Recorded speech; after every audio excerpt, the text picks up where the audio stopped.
मेरी वीडियो बना रहे हैं, उसके लिए मैं भी आपसे बात करूँगा। हाँ बोलो। उस चीज़ के लिए आप बात कर लीजिए, बनाइए। अब ये बताइए, आपने जो हमारे यहाँ पर ये जो लोन दिया है वो कौन सी करेंसी में दिया है? कौन सी करेंसी में? हमारे गांव ग्राम सभा का नाम है, जो लोन दिया है आपने कौन सी करेंसी में दिया है? कौन सी करेंसी में दिया है?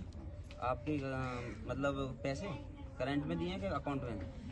तो कौन सी करेंसी में दिया है? इंडियन करेंसी में दिया है। इंडियन करेंसी में दिया है। दूसरी बात, इंडियन करेंसी का मानक क्या है? इंडियन करेंसी का मानक क्या है? मानक स्टैंडर्ड क्या है अगर आपने इंडियन करेंसी में दिया तो? इनके खाते में डाला है। खाते में डाला वो अलग बात है, वो ठीक है, आपके पास रिपोर्ट होगा, स्टेटमेंट होगा, डाला है आपने, सही बात है। हम ये कह रहे हैं कि उस जो आपने करेंसी इनके अकाउंट में ट्रांसफर की है वो उसका मानक क्या है? उसका मानक ये है कि ये अपना है ना जो पशुपालन वगैरह है उसके प्रति व्यापार बढ़ाने के लिए दिया गया है। ठीक है, और बताइए। मैं भाई साहब ये नहीं पूछ रहा कि इसी यूज के लिए दिया है, आप यूजिंग बता रहे हो। मानक के बारे में, मानक यानी स्टैंडर्ड क्या है? जैसे अमेरिका का डॉलर होता है, उसका अभी 80 का डॉलर चल रहा है और उसकी जो गोल्ड की मानक जो उसका स्टैंड जो 80 का दे रखा है या 120 का दे रखा है, इसी से हर देश की करेंसी का एक मानक होता है।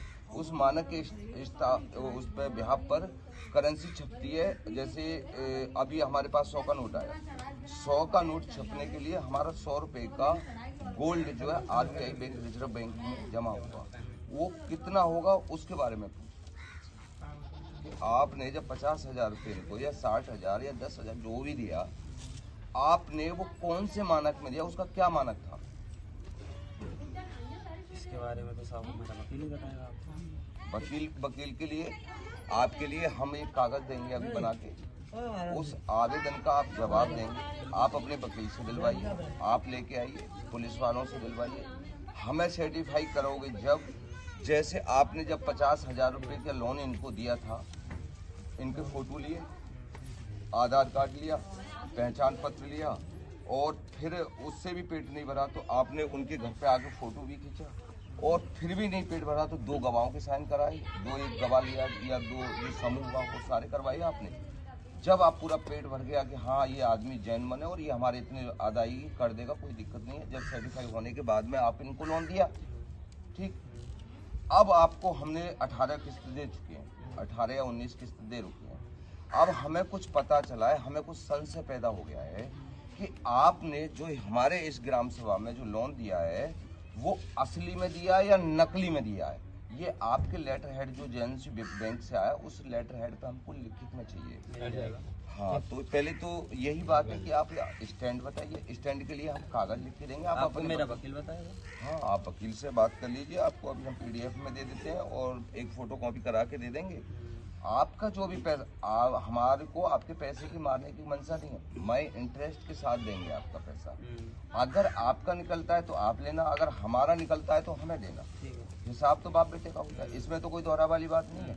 तो आप हमें बस ये बताइए कि जो आपने करेंसी इस ग्राम सभा के लोगों को दी है वो कौन से करेंसी में, उसका मानक क्या है, स्टैंडर्ड क्या है? स्टैंडर्ड फोन करके पता कर लो आप अपने मैनेजर से, आपको मेरा वकील ही बताएगा। उसके लिए आपको ना पहले अपना कुछ जारी करवाइए, पहले उसके लिए खारिज करवाइए। 5 मिनट में दे रहा हूँ, बस करवाइए, उसके बाद में आपको हमारा वकील भी प्रोवाइड बताएगा आपको। ठीक है। और अब जो ये किस्त जो जा रही है आपकी, जो ये आवेदन का आप जवाब देंगे, आपका जितना भी मैं इंटरेस्ट के साथ बन रहा है फुल एंड फाइनल चुकता करेंगे। ग्राम सभा का ये एक नियम बन चुका है कि अब जो है MI वगैरह भरने का सारा पचड़ा खत्म।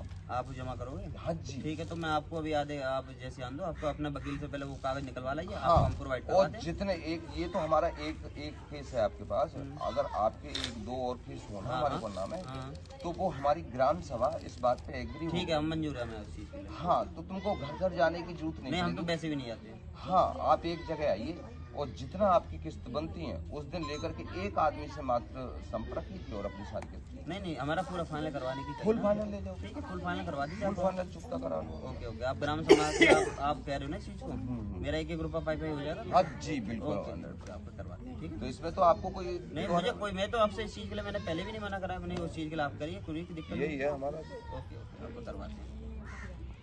हेलो दोस्तों, मैं हूं आपका होस्ट और दोस्त कुणाल कुमार।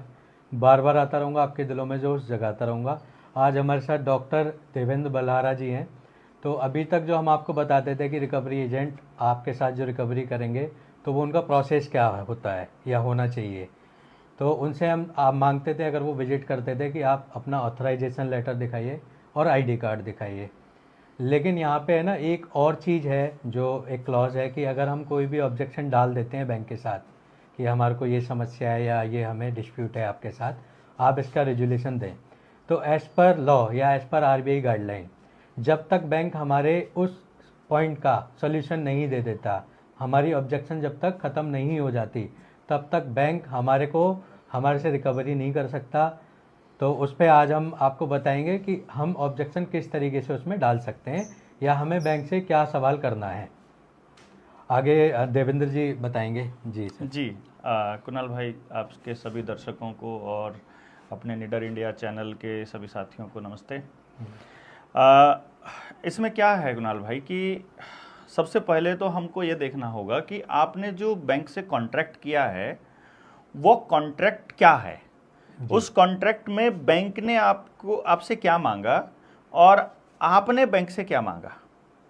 आमतौर पे ये देखा गया कि भाई मैंने बैंक से 6 लाख रुपए का कर्जा ले लिया, ठीक, तो 6 लाख रुपए का कर्जा आपको मिला भी है कि नहीं मिला है, ये जाने बिना आप इतने प्रेशर में क्यों आए हो। जी, अभी तक लोगों को क्या लग रहा है कि जो बैंक ने उनको दिया है, जो उनके खाते में ट्रांसफर किया है, वो 6 लाख रुपया है, जबकि आपको जब पता चलेगा कि ये 6 लाख रुपया नहीं है, मात्र कागज की पर्ची है, 6 लाख रुपए का वादा है और जिसके बदले में वो 6 लाख रुपए देने से मुकर भी रहे हैं। मैं इसलिए बोल रहा हूं कि जब हमने बैंकों को आवेदन लगाया, और आवेदन ये नहीं लगाया कि आपके कर्जे को किस तरह से हम चुकता करना चाहते हैं, हमने बैंकों को आवेदन लगाया कि मेरे पास एक 2000 रुपये का नोट है या 500 रुपये का नोट है और उसके ऊपर लिखा हुआ है मैं धारक को 500 रुपये अदा करने का वचन देता हूं, और नीचे हैं आरबीआई के गवर्नर के सिग्नेचर। इसका मतलब आरबीआई के गवर्नर ने देश के लोगों के नाम एक प्रोमिसरी नोट जारी किया हुआ है, रुपए का प्रोमिसरी नोट, जिसको हम बैंक नोट बोलते हैं। वो बैंक नोट आपके पैसे की, आपके धन की गारंटी है, जो कि आरबीआई अपने पास रखे हुए है। यानी आरबीआई ने आपका रुपया अपने पास रखा और उस रुपए की पर्ची आपको दे रखी है। तो जो बैंक आपको दे रहा है, जो बैंक आपको लोन के रूप में डिजिट आपके खाते में, वो पैसा नहीं है, वो रुपया नहीं है, वो रुपए की पर्ची है।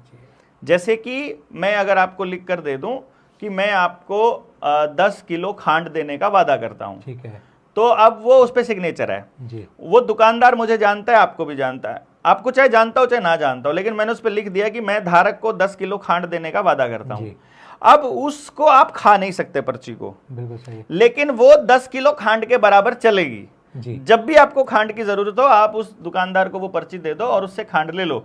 आपको पैसे देने की जरूरत नहीं है, कुछ भी देने की जरूरत नहीं है। तो आप देनदार हो क्योंकि सिग्नेचर आपके हैं, कि या फिर मैंने अगर दिया है तो मेरे सिग्नेचर है, तो मैं उस दुकानदार को देनदार हूं। आप जाकर के उस पर्ची को दे सकते हो, या कोई भी एनीबॉडी, मैं उसका देनदार। तो इसी तरह से आरबीआई ने जब ये लिख करके दिया कि मैं धारक को 500 रुपए अदा करने का वचन देता हूं, तो आरबीआई 500 रुपए देने का वादा कर रही है जी।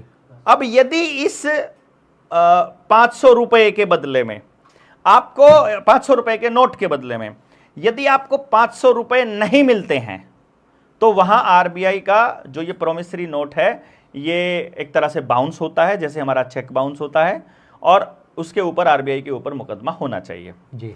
अब हमने आवेदन लगाया बहुत से बैंकों को, और बहुत से बैंकों में आरबीआई के नाम पे, इशू ब्रांच को नाम, कि आपसे हमको ये जो 500 रुपए का नोट है और ये 2000 का नोट है, हम इसके बदले में कोई बैंक नोट नहीं चाहते, हम अपना रुपया चाहते हैं जो आरबीआई में जमा है जी। क्योंकि अभी तक क्या है, नॉर्मली जो लोग हैं उनको तो ये भी नहीं पता है कि रुपया क्या होता है। वो तो क्या सोच रहे हैं कि जो आपकी जेब में नोट हैं या जो आपके मोबाइल में डिजिट है, वो इसी को रुपया बोल रहे हैं, वो उसी को रुपया बोलते हैं। मैक्सिमम लोग उसी को रुपया बोल रहे हैं जी। और जो बैंक ने दिया वो रुपया नहीं है। और जो आपकी जेब में है ये भी रुपया नहीं है। इसको थोड़ा सा गौर से अगर आप देखोगे तो मैं आपको एक नोट दिखाता हूँ। इस नोट पे ये 500 रुपये का नोट है। इस नोट के ऊपर ये लिखा है, अंग्रेजी में लिखा है, I promise to pay the bearer on demand the sum of 500 rupees. बिल्कुल। मैं धारक को 500 रुपये अदा करने का वचन देता हूँ, जी। शशिकांत दास, और नीचे गवर्नर। अभी इसके मुकाबले आप एक और नोट देखिए, इस नोट पे कुछ और लिखा है, जरा पढ़ के बताइए दर्शकों को अपने। I promise to pay the bearer on demand the sum of 5 rupees at any office of issue. जी। ये चीज वहां नहीं लिखी हुई। जी। ये 5 का नोट था उस वक्त के, ये 1968 से पहले का नोट है ये। तो 1968 से पहले ये प्रॉमिसरी नोट हुआ करता था जी। आरबीआई का। 100 रुपए के नोट भी ऐसे ही होते थे, 10 रुपए का नोट भी ऐसे ही होता था। अब ये जो नोट है, सबसे पहली बात जब हमने आरबीआई से आरटीआई डाल करके पूछा कि क्या हम किसी का प्रॉमिस बदल सकते हैं, क्या किसी को गवर्नर का प्रॉमिस जो देश की जनता के नाम है, जो कभी किसी गवर्नर ने दिया था, क्या उसे बदलने का हक है? तो कानून के ज्ञाता जो वकील हमें मिले, उन्होंने बताया कि आप किसी और का तो छोड़िए, आप अपना भी प्रॉमिस नहीं बदल सकते, अपना भी एफिडेविट बदलना जो है वो जुर्म है। ठीक है। तो अच्छा, एफिडेविट नहीं बदल सकते, तो आरबीआई ने बदला हुआ है। हमने आरटीआई डाली, आरबीआई ने कहा आरटीआई के जवाब में कि नहीं, हमने तो ना पहले सिर्फ अंग्रेजी में होता था, अब हिंदी और अंग्रेजी दोनों में होता है। फिर उसके ऊपर काफ़ी बहस हुई वर्मा जी की पूरा सीआईसी के अंदर, और पूरी बहस के बाद जब आरबीआई का गवर्नर, वो जो आरबीआई की तरफ से जो डायरेक्टर आया हुआ था, उसने जब बताया कि जी हम आपके सवाल को समझ नहीं पाए, पर हाँ हमने ये प्रॉमिसरी नोट बदला है। जैसे ही ये लाइन आरबीआई ने हमें लिख कर दी और उसकी सर्टिफाइड कॉपी दी, उसी दिन ये साबित हो गया कि यदि आपने किसी का प्रॉमिस बदल दिया तो जो बदला हुआ प्रॉमिस है वो फेक माना जाएगा, वो गलत माना जाएगा। मतलब ये जो 500 रुपये का नोट है ये फेक माना जाएगा, क्योंकि इस पर लिखा हुआ जो नोट है ये बदला हुआ है, ये असली प्रॉमिस नहीं है। एक तो सबूत हो गया ये, ठीक है, कि भाई ये नोट नकली है। दूसरी चीज, फिर हमें एक चीज सामने आई कि असली नोट और नकली नोट कौन सा होगा। असली नोट में और नकली नोट में क्या फर्क है? अभी इस 1 रुपये को आप देखो, इस 1 रुपये के ऊपर क्या लिखा हुआ है? Government of India. Government of India. इस पर तो कहीं नहीं लिखा हुआ। 5 रुपये के नोट के ऊपर तो, इस 2 रुपये के नोट पर तो कहीं नहीं लिखा हुआ गवर्नमेंट ऑफ इंडिया। इधर इनकी शाही खत्म हो गई थी क्या? रिजर्व बैंक ऑफ इंडिया लिखा है। इस पे दोनों पे लिखा है रिजर्व बैंक ऑफ इंडिया, और इस पे लिखा है गवर्नमेंट ऑफ इंडिया। ये भारत सरकार छापती है, ये भारत का रुपया है, और ये रिजर्व बैंक का रुपया है। तो इसका मतलब हमारे देश में 2 तरह के धन चल रहे हैं जिनको हम धन मानते हैं। एक जो भारत की सरकार छापती है और एक आरबीआई छापती है। यदि आरबीआई छापती, यदि ये आरबीआई के अंडर होता तो फिर हम मानते कि आरबीआई और भारत सरकार एक ही है। या फिर इसको अगर भारत सरकार के अंडर कोई चीज छापती तो फिर इस पे भारत सरकार कहीं ना कहीं लिखा होता। इस पे लिखा है केंद्रीय सरकार, इस पे लिखा है भारत सरकार, या तो इस पर भी केंद्रीय सरकार लिख देते या फिर इसके ऊपर भी भारत सरकार लिख देते, लेकिन इन दोनों में से कुछ नहीं हुआ। फिर हमने खंगाली अपनी संविधान की कॉपी। संविधान में कहीं केंद्रीय सरकार का उल्लेख ही नहीं है, कहीं डेफिनेशन ही नहीं है। वहां या तो यूनियन ऑफ इंडिया है, या फिर गवर्नमेंट ऑफ इंडिया है, या फिर हमारा ये रिपब्लिक ऑफ इंडिया है, जो पासपोर्ट के ऊपर लिखा होता है वो रिपब्लिक ऑफ इंडिया लिखा है। कहीं भी सेंट्रल गवर्नमेंट तो वहां पर, केंद्रीय सरकार तो वहां कोई डेफिनेशन है ही नहीं। लेकिन जो आदेश आते हैं वो केंद्रीय सरकार के नाम से आते हैं। अब यहां भी गड़बड़ हो गई। अब हमने सोचा कि क्या ये अलग अलग है, तो फिर थोड़ी डिटेल में जाने पर जब रुपये को जानने का सोचा तो असल में क्या है, 2 तरह के नोट छपे हैं। ये जो 1 रुपये का नोट है ये करेंसी नोट कहलाता है, इसको केवल भारत सरकार छापती है, और जो हम कमाते हैं वो भारत के लोग भारत का रुपया कमाते हैं, तो वो ये कमाते हैं जी। अभी आपको समझ आ गया? यानी आप जो बैंक में जमा कराते हो वो क्या जमा कराते हो? रुपया। क्योंकि आप क्या करते हो, आप मेहनत से कमाते हो। आपने दिहाड़ी करी, या दिन में मेहनत करी, या किसी की कंपनी में नौकरी करी, या आपने अपनी भैंस बेची, या आपने गेहूं बेचा, या आपने चावल बेचा, चना बेचा, कपड़ा बना के अपनी मेहनत को जब आप बेचते हो तो आप रुपया कमा करके बेचते हो। ठीक है। जब ये आपका अनाज सरकार के पास जमा हो जाता है तो सरकार उस धन के बराबर का सोना आरबीआई में रिजर्व रखती है और उस सोने के बराबर के नोट ही छाप करके आपको देती है, तब इसी तरह छपता है। जितना धन, जितना प्रोडक्शन होता है उस प्रोडक्शन के मुकाबले में ही ये नोट छपते हैं। इसका अर्थ ये हुआ कि यदि मैंने ये 500 रुपया अपने पास रखा है तो इस 500 रुपए में ऐसे ऐसे 500 नोट आने चाहिए, एक एक रुपए के। इसका अर्थ ये भी है कि इस 1 रुपए की वैल्यू, इस ऐसे ऐसे 500 अगर 1 रुपए में इकट्ठे करता हूं तो उसकी वैल्यू और इसकी वैल्यू बराबर होनी चाहिए। इसमें तो आपको कोई डाउट नहीं है, दर्शकों को भी कोई डाउट है तो आप बताइए। आप सिर्फ इतना बताइए कि इस 1 रुपए, ऐसे ऐसे 1 रुपए के 500 नोट अगर हम इकट्ठा करें और ये 500 का एक नोट करें तो मैं ये कहना चाह रहा हूं कि ये 500 रुपए और इस 500 रुपए की दोनों की वैल्यू बराबर होनी चाहिए, यानी कि दोनों की परचेजिंग पावर बराबर होनी चाहिए। ठीक है, अब इसमें कोई असहमति नहीं है। अभी मैं आपके सामने, ये तो चलो नोट को मैं भी रख देता हूं, अभी मैं रुपए को आगे सामने रख लेता हूं। अभी मेरे पास ये रुपए का नोट है, फिर मेरे पास एक ये सिक्का है, इसके ऊपर भी यही लिखा हुआ है, इधर इंडिया और भारत लिखा है, ये लोहे का सिक्का है और इसके ऊपर लिखा है इधर 1 रुपये, 1 रुपया, ये भी 1 रुपए का सिक्का है। इसका अर्थ इस 1 रुपए की वैल्यू और इस 1 रुपए की वैल्यू और परचेजिंग पावर बराबर होनी चाहिए। ठीक है, इसमें भी आपको कोई डाउट है तो बताइए। अभी मेरे पास ये 1 रुपया और है, इसको जरा देखिए, इस पे भी क्या लिखा है, 1 रुपीज इंडिया, 1 रुपये इंडिया, 1862, ये भी 1 रुपया इंडिया है। ठीक है, ये 1862 का 1 रुपया है, तो ये 1 रुपया है, ये भी 1 रुपया है। तो अब मैं ये मानता हूं कि इन तीनों 1-1 रुपए की वैल्यू बराबर होनी चाहिए।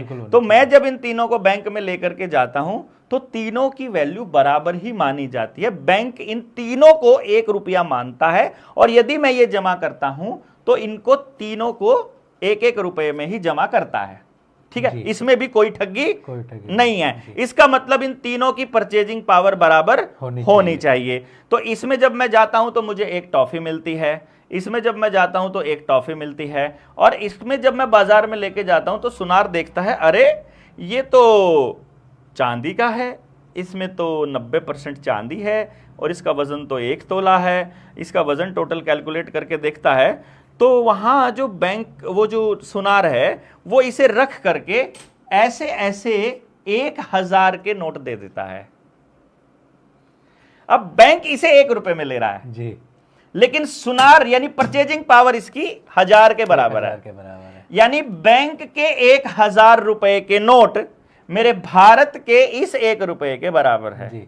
यदि ये रुपया चलन में नहीं है तो बैंक इसे 1 रुपए में क्यों ले रहा है? यदि ये चलन में है तो इस रुपए में और इस रुपए में और इस रुपए में परचेजिंग पावर में फर्क क्यों है? और यदि ये फर्क है तो मैं अगर आज जाकर के, आज जैसे कि मैं बताऊं 7 तारीख है, 7 नवंबर है, आज जाकर के मैं ये 1 रुपया बैंक में जमा करा दूं और अगले दिन लेने जाऊं और मुझे फिर अगले दिन बैंक ये वाला रुपया दे दे, तो इसका मतलब ये हो गया सिर्फ एक ट्रांजैक्शन यानी जाने और आने में ही 1000 गुना का धोखा हुआ कि नहीं हुआ? यानी कि इस, क्योंकि 1000 ऐसे ऐसे 1000 सिक्के आ रहे हैं इसमें, जबकि बैंक इसे दोनों को 1 रुपया मान रहा है। यहां पंगा ये हो रहा है कि बैंक 1 रुपया मान रहा है लेकिन बाजार इनको अलग अलग मान रहा है। तो मैं बाजार को सच मानूं कि बैंक को सच मानूं, ये सवाल उठा। तो फिर हमने जाना, इसका मतलब ये हुआ कि 1 रुपये में 1000 सिक्के आ रहे हैं, तो जितना सामान हम ऐसे ऐसे 1000 सिक्कों में खरीदते हैं वो हमारे असल में 1 रुपये की वैल्यू होनी चाहिए थी। फिर और पंगा हुआ, फिर और पंगा ये हो गया कि हमने आरबीआई से सवाल पूछ लिया कि ये चांदी वाला असली है या ये नकली है या फिर ये जो दूसरा वाला असली है, तो या कागज वाला असली है, दोनों में असली कौन सा है? ठीक है। तो आरबीआई ने अपने आरटीआई के जवाब में बोला कि जी देखिए, जैसे जो किलोग्राम का बट्टा होता है ना, वो इस बात पर निर्भर नहीं करता कि वो बट्टा लोहे का है या फिर चांदी का है या सोने का है। बट्टे का मतलब वजन है, तो वो वजन का मापक होता है और उसका मानक 1000 ग्राम है। तो आप ऐसे ही ये रुपया जो है ना, ये कोई भी धातु का हो, बस उस पर जो लिखा होता है वही उसका मान होता है। तो असल में रुपया ये नहीं है जी। ये तो रुपए को रिप्रेजेंट करने का सिक्का है, रुपया तो कुछ और होता है, उसका तो मानक होता है जी। वहां दिमाग खड़का कि मानक क्या है, फिर ढूंढ के लाओ। तो हमने सरकार से पूछ लिया कि जो आपका पास वैध रुपया है उस वैध रुपए का क्या दस्तावेज है, यानी ये कैसे साबित होगा कि ये रुपया असली है कि नकली है। जी। क्योंकि एक रिपोर्ट पहले छपी भी थी, सीबीआई ने इसके ऊपर काफ़ी वो किया था, मुझे अभी किसी साथी ने बताया था कि अवैध करेंसी, अवैध नोटों को भी आरबीआई ही छापती है। तो अब हमें लगा पता कि अवैध कौन सा रुपया और अवैध कौन सा, तो मुझे बता दो जरा कि मुझे कैसे पता चलेगा कि ये 500 का नोट असली है कि नकली है। कि बोला कि आरबीआई ने छापा होगा, तो आरबीआई ने किस बेसिस पर छापा होगा, उसका कोई ना कोई आधार होगा। सही बात है। तो जो आधार है वो हमने पूछ लिया। हमने आरबीआई से कहा कि आप हमें वैध रुपए का दस्तावेज उपलब्ध करा दो। आरबीआई ने आरटीआई के जवाब में कहा हमारे पास वैध रुपए का कोई दस्तावेज उपलब्ध नहीं है। इसका अर्थ सारा रुपया अवैध हो गया। लेकिन ऐसा हो नहीं सकता कि सारा रुपया अवैध हो जाए या सारा नोट अवैध हो जाए। फिर हम गए, फिर हमें कोई मिल गया आरबीआई से, उसने फिर हमारे वर्मा जी को बताया कि जी वहाँ जाओ आर्काइव में, वहाँ फलानी फलानी अलमारी में वहाँ पर ये कागज़ रखा है, वो वैध रुपए का दस्तावेज है, वो निकाल लाओ। तो रिसर्च करने के लिए गए और वहाँ से वर्मा जी वो डॉक्यूमेंट उठा लाए। ठीक है। उस डॉक्यूमेंट में जो वैध रुपए का दस्तावेज मिला वो मिला 15 रुपए की एक मोहर। ठीक है। एक मोहर मतलब 11.664 ग्राम गोल्ड, मतलब एक मोहर जिसका वजन इतना है, इतना ग्राम सोना है और वो 15 रुपए उसकी वैल्यू है। यही वैध रुपए का दस्तावेज है जी। तो इसका मतलब ये हुआ कि अगर 11.664 ग्राम को 15 से भाग देते हैं तो 0.777 ग्राम सोना मिलता है। इसका अर्थ यानी कि 777 मिलीग्राम सोना होता है जी। तब समझ में आया कि असल में जो 1 रुपया अगर कोई बोलता है तो वो 777 मिलीग्राम सोना होता है। यानी कि यदि मैंने अपने खेत में मेहनत करके अगर 10 रुपए कमा लिए हैं तो मुझे 777 ग्राम सोना मल्टीप्लाई बाय 10 इतना सोना कमा लिया है। ठीक है। ये मेरा असल में मेरे रुपए की वैल्यू है, मेरे कमाई का मान है। जो भारत का आदमी है, जो भारत का नहीं है, जो रिफ्यूजी है, उसके लिए कोई पैमाना मैं नहीं कहता हूं। मैं केवल भारत के नागरिकों की बात कर रहा हूं, क्योंकि जो भारत का आदमी है उसकी मेहनत की कमाई है 1 रुपया बराबर 777 मिलीग्राम सोना। जब तक वहां पर 777 मिलीग्राम सोना नहीं होगा तब तक 1 रुपये का नोट नहीं छप सकता। जी। अभी समझ आ गया आपको? समझ आ गया। इसका अर्थ ये हुआ कि जो भारत का नागरिक पैसे जमा कराता है बैंक में, वो असल में सोना जमा कराता है, उसी के बराबर के नोट छपकर आते हैं। सही बात। क्योंकि वो धन जमा कराता है ना, बैंक में जमाया जाएगा तो वो अपनी भैंस को किसी को दे करके जमा करा रहा है। बेशक वो उस नोट को ही धन मान रहा है, लेकिन असल में तो वो असली धन को दे करके आया ना। अब यदि उसे पता चले कि असली धन के बदले जो ये नोट मिल रहे हैं ये नकली मिल रहे हैं, तो कितना बड़ा धोखा हो गया उसके साथ। 777 मिलीग्राम सोने की जो इन बैंक के नोट के बराबर कीमत है वो 6300 रुपए के बैंक नोट बनते हैं। इसका अर्थ ये हुआ कि जब भी आप बैंक में अपना 1 रुपया जमा कराकर 1 रुपया निकालते हो तो यहां पर अगर कर रहे हो तो 1000 गुना की ठगी होती है। और जब आप असली में अनाज जमा कराते हो या किस्त जमा कराते हो बैंक में अपनी कमाई से, तब आपकी 6300 गुना की ठगी होती है। इसको सच जानने के लिए हमने आवेदन डाल दिया जी। बैंकों में। आवेदन डाल के हमने पूछ लिया कि जी आपने जो हमको पैसा दिया था, जो हमने लोन मांगा था आपसे, और उस लोन में आपने हमको रुपया दिया था कि रुपए के नोट दिए थे, और जो नोट दिए थे वो असली दिए थे कि नकली दिए थे?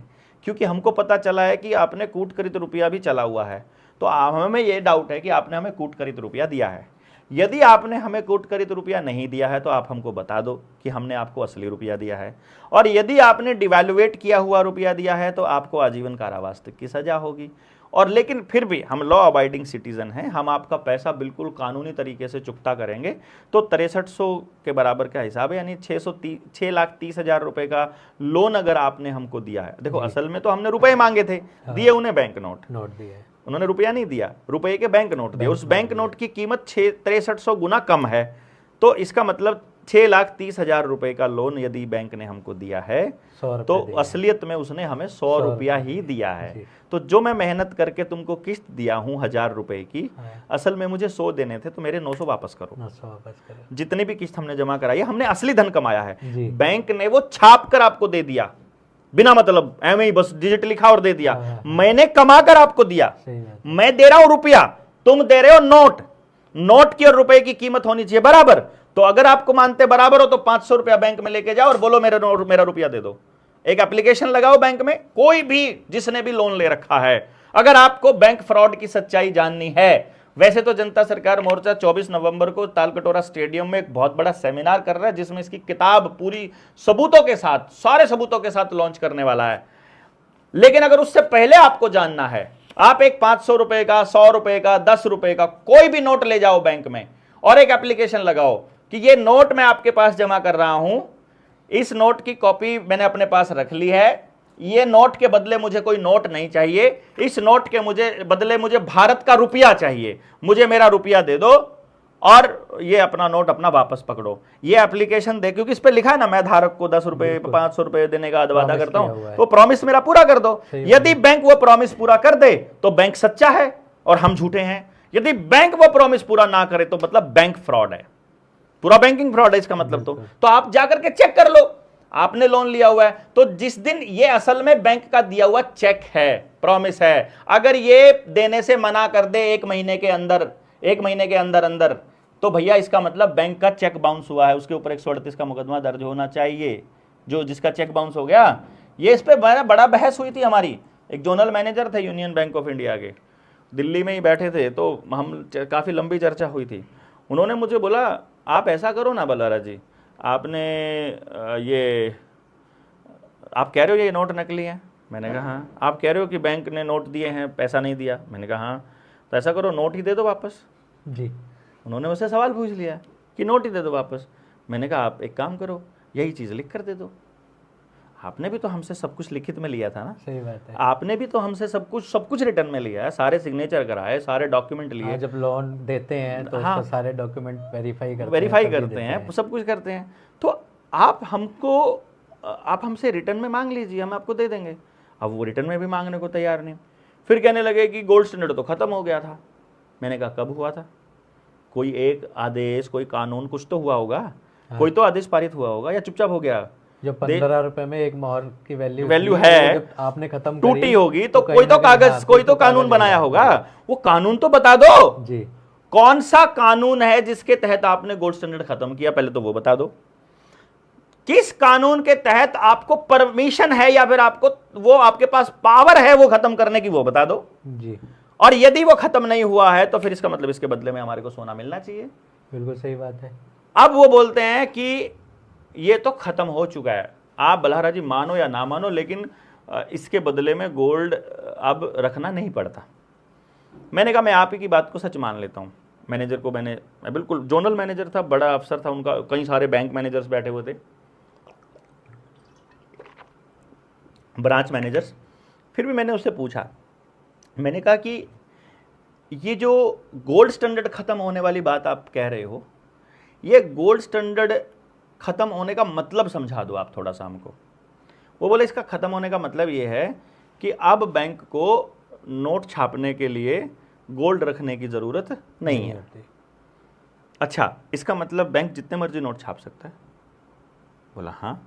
तो फिर हमारे वाले भी छाप लो जो हमसे लेने हैं। सही बात है। जो देश की जनता को इतना बेवकूफ काहे को बना रखा है भाई? उसकी कॉस्टिंग हमसे ले लो, 5 रुपए में चलता होगा, छाप दो ना, 2 रुपया 3 रुपया खर्चा आता है। 3 रुपया नहीं, 3 रुपए के नोट, बैंक नोट। मतलब जब तुम्हारे पास कोई नियम है छापने का तो वो नियम हमको बताओ और बताओ कि उस नियम से कितने नोट छपे हैं, और यदि बिना नियम के छपे हैं तो नकली हैं। हमारे भी छाप दो। फिर हमारे वाले भी छाप लो जो हमसे लोन में लेने हैं। तो उसको कोई जवाब मिला नहीं। उसने कहा फिर हमें लीगल कार्रवाई ही करनी पड़ेगी। मैंने कहा हाँ, हमको पता है, ये जितने कोर्ट हैं, जितने जजेस हैं, ये तुम्हारे ही इसी रुपये के चक्कर में हैं, ये जितने थानेदार हैं इसी चक्कर में हैं। तो तुम्हारी तो खाट खड़ी करेगी देश की जनता।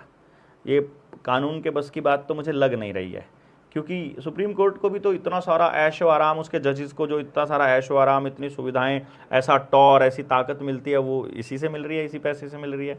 अगर ये उनके पास ना मिले उनको तो सब गायब हो जाए नीचे से, क्योंकि उनको जो सुविधाएं हैं वो इसी धन से मिल रही है ना। और देश की जनता अगर अपना धन खींच ले वापस तो उनके पास क्या रह जाएगा, मतलब नंग धड़ंग हो जाएंगे सब।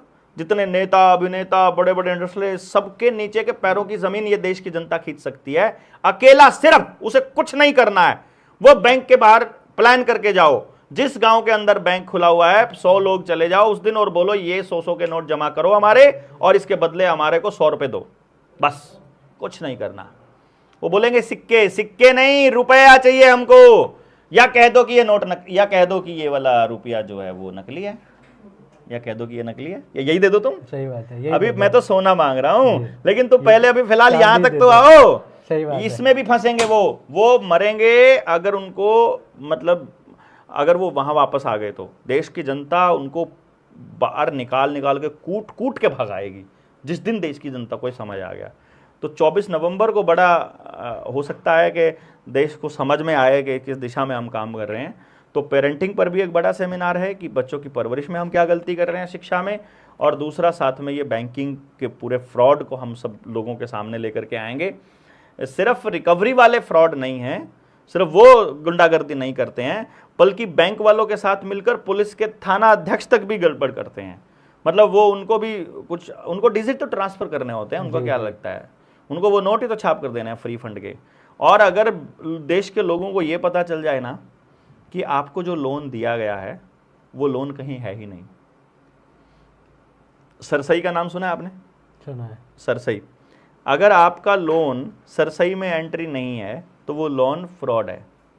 तो अगर कोई साथी को ये देखना है कि उसका लोन वैध है कि अवैध है, उसका ये भी चेक कर लेंगे ना, CERSAI sarsai.com पे जाओ, अपने लोन की डिटेल्स एंटर करो, वहाँ पर अगर आपका लोन वहाँ एंटर्ड है तो आपका लोन फिर भी बैंक ने वैलिड तरीके से सोच करके दिया है। अदरवाइज 99% जो लोन है वो सारे फ्रॉड हैं, दिए ही गलत तरीके से हुए हैं। पहली बात तो ये है, वहीं पे फंस जाएगा बैंक।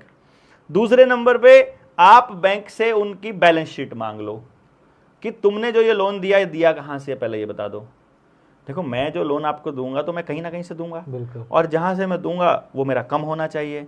लेकिन बैंक जब लोन दे रहा है तो उसका कहीं से भी कम नहीं होता। वो एक हवा में अकाउंट खोलता है, क्रेडिट अकाउंट, उस क्रेडिट अकाउंट से आपके सेविंग अकाउंट में ट्रांसफर करता है। मतलब वो पैसा वो कहीं नहीं है, और जो उसके पास एसेट है वो एसेट है, बस वो डिजिट घूमता है, बस खाली वो डिजिट आपको देता है और आप बदले में अपनी सारी कमाई उसको देते हो। तो इसका मतलब आप जब भी बैंक से कोई ट्रांजैक्शन करते हो, जब भी बैंक से कोई लोन लेते हो, आप क्रेडिट कार्ड पर 10 रुपए भी खर्च करते हो तो वो आपको हवा दे रहा है, डिजिट दे रहा है, और आप उसकी कमाई वापस रिटर्न कर रहे हो, यानी आप अपनी कमाई रिटर्न कर रहे हो। इसका मतलब हवा के बदले अपनी मेहनत, 6300 गुना मेहनत आप दे रहे हो बैंक को जब भी आप कर्जा लेते हो।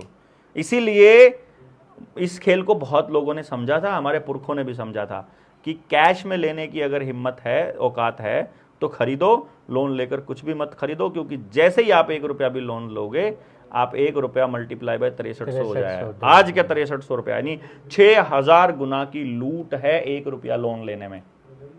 अब आप इसको कैसे समझोगे, आप इसको किस तरह से लोगे, वो आपके ऊपर है। लेकिन आपकी लड़ाई बहुत बड़ी है, दुनिया की सबसे बड़ी ताकतवर एजेंसी से है, और इससे लड़ने का और जीतने का एक ही तरीका है, वो है समझ, वो है ज्ञान।